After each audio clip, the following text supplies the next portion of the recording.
আপনার কাছে স্পষ্ট প্রশ্ন, দল ত্যাগ কেন করলেন? দল ত্যাগ করেছি প্রথমত হলো এই দলটা হচ্ছে একটা ধর্মীয় ভাবাবেগ নিয়ে সংখ্যালঘুদেরকে ব্যবহার করার জন্য তৈরি হয়েছে, যে কারণেই এবং যে দলের ভিতরে একটা ধর্মের মানুষকে নিয়ে লাফালাফি করা হয়, পশ্চিমবাংলার সম্প্রীতি বা পশ্চিমবাংলার মাটি সে কথা বলে না, যে কারণেই আমি বেরিয়েছি। তাহলে আপনি দলটা কেন যোগদান করেছিলেন? না, যখন করেছিলাম ভেবেছিলাম আম মানুষের জন্য কাজ হবে, সর্বধর্মের মানুষের কাজ হবে, যে কারণে করেছিলাম। তারপরে এখন স্পেসিফিক আপনি কি বুঝতে পারলেন? আমি এখানে বারবার বুঝেছি যে এখানে থাকার এই থাকতে গেলে এখানে হচ্ছে শুধুমাত্র মুসলিম ভোটকে কাটাকাটিতে কাজে লাগতে হবে।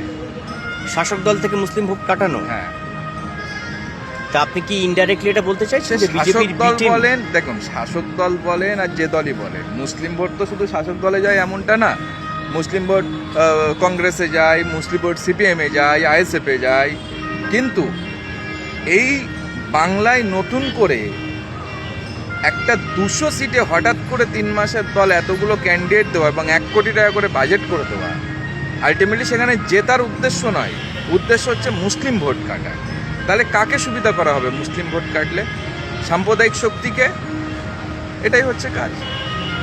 আচ্ছা, এই সাম্প্রতিক যে ভিডিওটা ভাইরাল হয়েছে গতকাল থেকে, তো সেটা নিয়ে আপনার কি বক্তব্য আছে? যে ভিডিও ভাইরাল হয়েছে এটা দল বলছে এআই ভিডিও, কিন্তু ভিডিওটা যাচাই করা হোক, করলে পরিষ্কার হবে।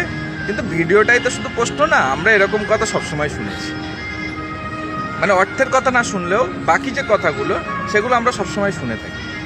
আচ্ছা, শাসক দল তৃণমূলের তরফে সরাসরি অভিযোগ তোলা হয়েছে বিভিন্ন নেতা নেতৃত্বের মাধ্যম দিয়ে, যেটা বিজেপির বি টিম হিসেবে কাজ করছে। তো সেক্ষেত্রে আপনি কি বলবেন? ভুল বলেনি, ঠিকই আছে।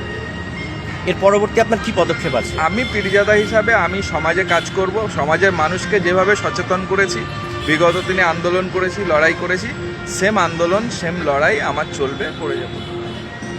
আপনাকে অনেক ধন্যবাদ।